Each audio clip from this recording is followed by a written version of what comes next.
Hello dear students. तो हम लोग आज इस लेक्चर में एडियाबेटिक प्रोसेस के बारे में कुछ इंपॉर्टेंट पॉइंट्स और डिस्कस करने वाले हैं और एंड फाइनली लास्ट में हम लोग आइसोथर्मल और एडियाबेटिक प्रोसेस को कंपेयर करेंगे कि इन दोनों के बीच में क्या किसी तरह का कोई सिमिलैरिटी है, क्या डिफरेंस है, वो हम लोग डिस्कस करेंगे, जो कि बहुत इंपॉर्टेंट टॉपिक होने वाला है ये आपका।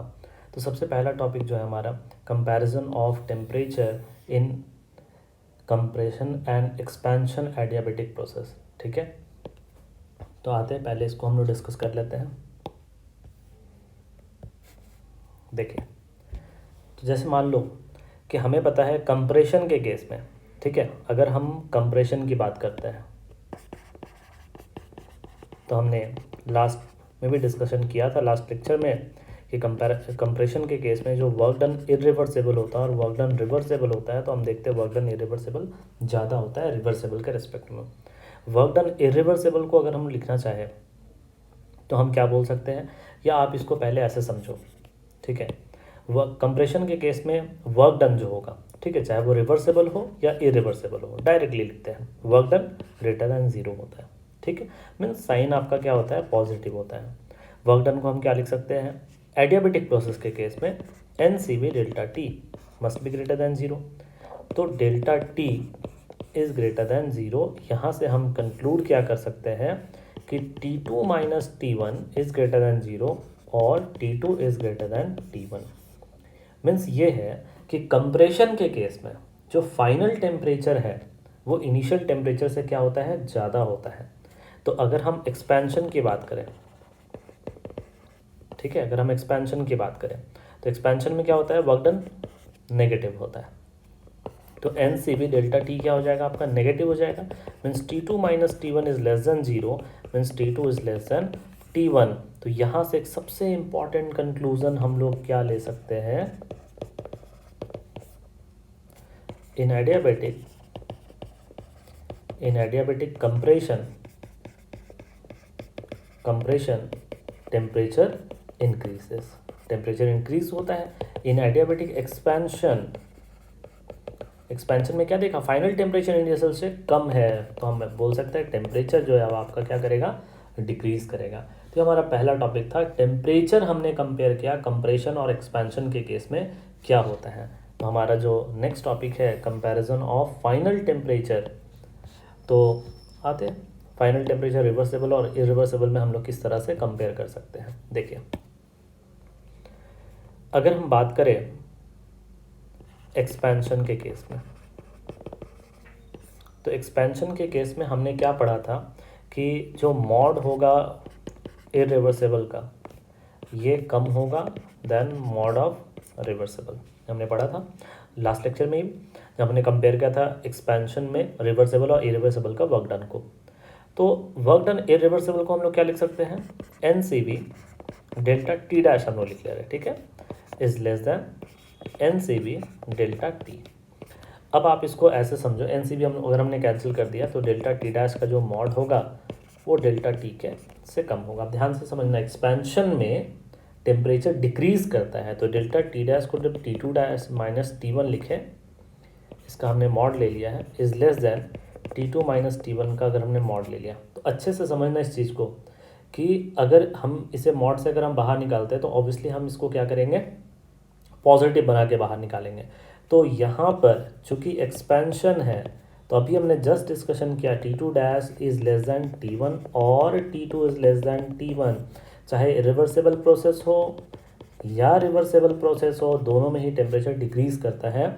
मीन्स ये टर्म आपका नेगेटिव है, तो मॉड से बाहर निकाल लेते हैं इसको, T1 minus T2 dash is less than T1 minus T2। तो यहाँ से आपका minus T2 dash T2 minus means T2 dash is greater than T2। तो इससे क्या कंक्लूज़न निकला है, इससे कंक्लूज़न ये निकला कि टी फाइनल इरिवर्सेबल प्रोसेस का जो होता है वो ज़्यादा होता है T final of reversible process. यानी कि अगर मान लो आप कोई एक प्रोसेस कर रहे हो, सपोज सिस्टम को ए स्टेट से आप बी स्टेट पे लेके जा रहे हो, तो एक बार आप क्या कर रहे हो कि एक बार मान लो कि आपने क्या किया, सिस्टम को कि रिवर्सेबल आप लेकर जा रहे हैं, ठीक है, और एक बार आप क्या कर रहे हो, सिस्टम को आप इरिवर्सेबल लेके जा रहे हो। सपोज ये इरिवर्सेबल का पाथ है और ये रिवर्सेबल का पाथ है, तो जब आप इरिवर्सिबल के थ्रू लेके जाते हो तो वहाँ पे T2 डैश आता है और इनिशियल स्टेट आपने सेम रखा है, और जब आप रिवर्सिबल के थ्रू जा रहे हैं तो उस समय आपका T2 आ रहा है। तो जब आप इन दोनों टेम्परेचर को कंपेयर करते हो, इन दोनों टेम्परेचर को, तो आपको क्या पता चलता है कि T2 dash is greater than T2, means final temperature in irreversible process is greater than final temperature in reversible process. और सिमिलर वे में अगर हम कंप्रेशन में कंपेयर करें, अगर हम, ये तो हमने एक्सपेंशन में देखा, तो अगर हम कंप्रेशन में देखना चाहें, ठीक है, तो कंप्रेशन में तो वर्क डन अगर हम कंपेयर करते हैं तो हम कहते हैं भाई इरिवर्सिबल का वर्क डन रिवर्सिबल से ज़्यादा होता है, और ये तो पॉजिटिव ही है तो मॉड लगाने की जरूरत नहीं है।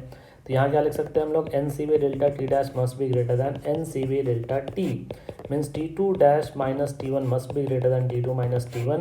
सो from here T2 dash is greater than T2, means ये कॉमन कंक्लूजन हम ले सकते हैं। कॉमन कंक्लूजन क्या है?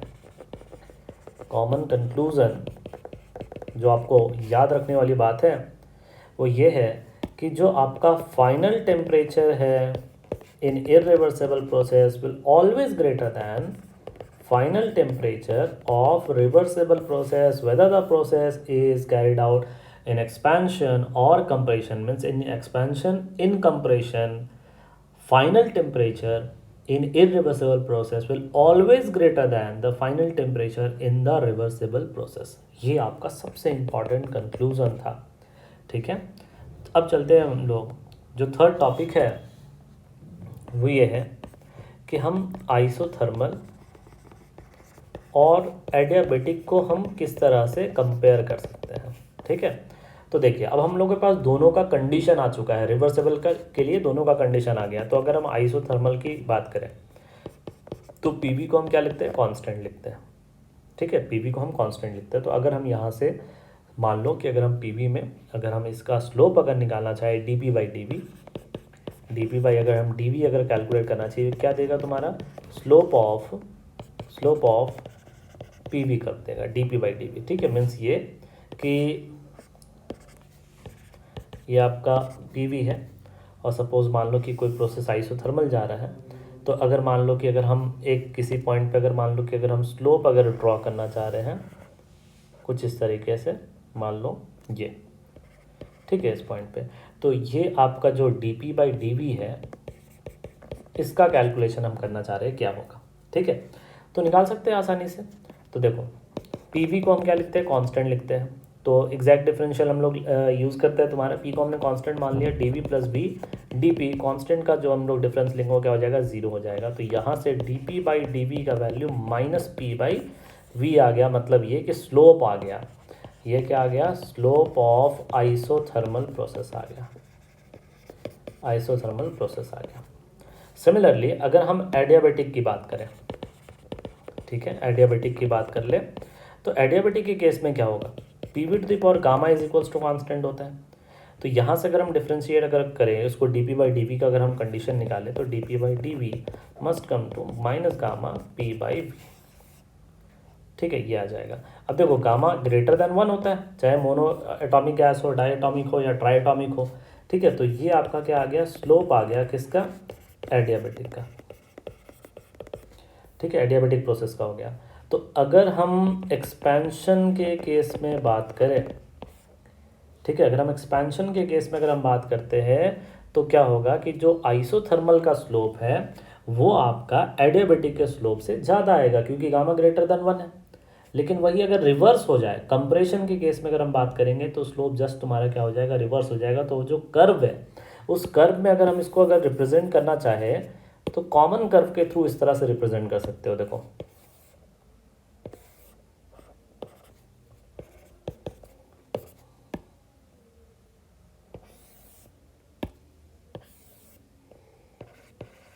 देखिए ये मान लो एक्सपेंशन हो रहा है, ठीक है, और ये आपका कंप्रेशन हो रहा है, ठीक है। तो अगर एक्सपेंशन होगा तो इस पॉइंट को ओ लिख लेते हैं, यहाँ ए और यहाँ पे बी, ठीक है। तो एक्सपेंशन के केस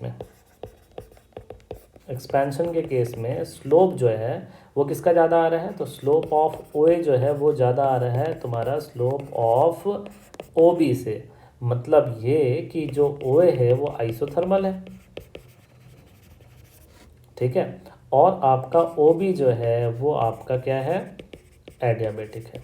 वही अगर हम यहाँ पे बात कर लें, अगर हमने इस पॉइंट को C और इस पॉइंट को D नाम दे दिया, तो यहाँ पे OC और OD में हम देखेंगे OC का स्लोप जो है वो आपका ज़्यादा दिख रहा है और OD का जो स्लोप है वो आपका कम दिख रहा है। ठीक है, तो मतलब अब यहाँ पे केस जस्ट रिवर्स हो जाएगा, क्योंकि हम कंप्रेशन के केस में देख रहे हैं। मतलब ये कि OC जो है वो अब आपका क्या हो जाएगा यहाँ पर कंप्रेशन के केस में। ठीक है, कंप्रेशन में ये अब आपका एडियाबेटिक को रिप्रेजेंट करेगा, और जो OD है ये आपका आइसोथर्मल को रिप्रेजेंट करेगा। ठीक है, तो इस तरीके से अगर हमें PV कर्व अगर कोई बना हुआ रहे और अगर हमें उसमें कभी डिस्टिंग्विश करना पड़ेगी कौन आइसोथर्मल कौन एडियाबेटिक, तो अब हम लोग ईजिली कर सकते हैं। कैसे, तो जैसे मान लो कि कुछ इस तरीके से एक कर्व बना हुआ है, कुछ इस तरीके से एक कर्व बना हुआ है और एक्सपेंशन हो रहा है, तो हम आराम से क्लियरली बोल सकते हैं ये आइसोथर्मल हो जाएगा और ये आपका एडियाबेटिक हो जाएगा। ठीक है, उसी तरह कंप्रेशन के केस में भी हम आराम से कंपेयर कर सकते हैं। तो ये हमने कंपेयर कर लिया क्या, आइसोथर्मल और एडियाबेटिक प्रोसेस को। एक और भी प्रोसेस है जो हम यहाँ पे कंपेयर कर सकते हैं, जैसे हम टेम्परेचर को कंपेयर कर सकते हैं, टेम्परेचर कंपैरिजन। देखो कैसे कंपेयर कर सकते हैं, तो जैसे मान लो एक्सपेंशन हो रहा है। ठीक है, तो एक्सपेंशन में क्या होता है, अगर हम एडियाबेटिक की बात करें, ठीक है, और अगर हम आइसोथर्मल की बात करें, तो भाई आइसोथर्मल में तो टेम्परेचर ऑलवेज सेम रहेगा, लेकिन यहाँ पे जो आपका T2 है वो T1 से कम हो जाता है। एक्सपेंशन में टेम्परेचर डिक्रीज करता है। तो अगर हम कंपेयर करें, ठीक है, अगर हम कंपेयर करें फाइनल टेम्परेचर, ठीक है, फाइनल टेम्परेचर किस में कंपेयर करें, आइसोथर्मल में, और फाइनल टेम्परेचर हम कंपेयर करें एडियाबेटिक में, तो क्लियरली दिख रहा है। क्या क्लियरली दिख रहा है भाई हमें, कि आइसोथर्मल का यहाँ पे फाइनल टेम्परेचर ज़्यादा होगा, क्योंकि एडियाबेटिक में तो फाइनल टेम्परेचर कम हो जा रहा है। अगर इनिशियल टेम्परेचर आप दोनों का 300 केल्विन मान लो, तो आइसोथर्मल में तो अभी भी 300 केल्विन है, लेकिन एडियाबेटिक में तो वो 300 से कम हो जा रहा है। तो ये एक्सपेंशन में आप कंपेयर कर सकते हैं। उसी तरह से कंप्रेशन में भी यहाँ पे हम कंपेयर कर सकते हैं। कैसे, आओ देखते हैं। तो कंप्रेशन में हमने ले लिया आइसोथर्मल एंड एडियाबेटिक। ठीक है, तो आइसोथर्मल की पहले बात करते हैं। तो आइसोथर्मल में क्या है, अभी भी T2 T1 से ज़्यादा है, इक्वल है, लेकिन यहाँ पे T2 जो है वो T1 से इंक्रीज कर जाता है। तो इससे क्या हम कंक्लूड कर सकते हैं, तो इससे हम कंक्लूड ये कर सकते हैं कि भाई अगर हम फाइनल टेम्परेचर ले किसमें, अगर हम फाइनल टेम्परेचर ले लें आइसोथर्मल में, और फाइनल टेम्परेचर अगर हम एडियाबेटिक से कंपेयर कर लें, तो एडियाबेटिक एज पर टेम्परेचर जो है वो ज़्यादा हो गया। तो ये आपका कंपैरिजन था किसके बीच में, तो एडियाबेटिक प्रोसेस के बीच में और आइसोथर्मल प्रोसेस के बीच में। तो ये बहुत इंपॉर्टेंट कंपैरिजन था, ये एडवांस पॉइंट ऑफ व्यू से काफ़ी ज़्यादा इंपॉर्टेंट है। ओके, इस लेक्चर में इतना ही। Thank you.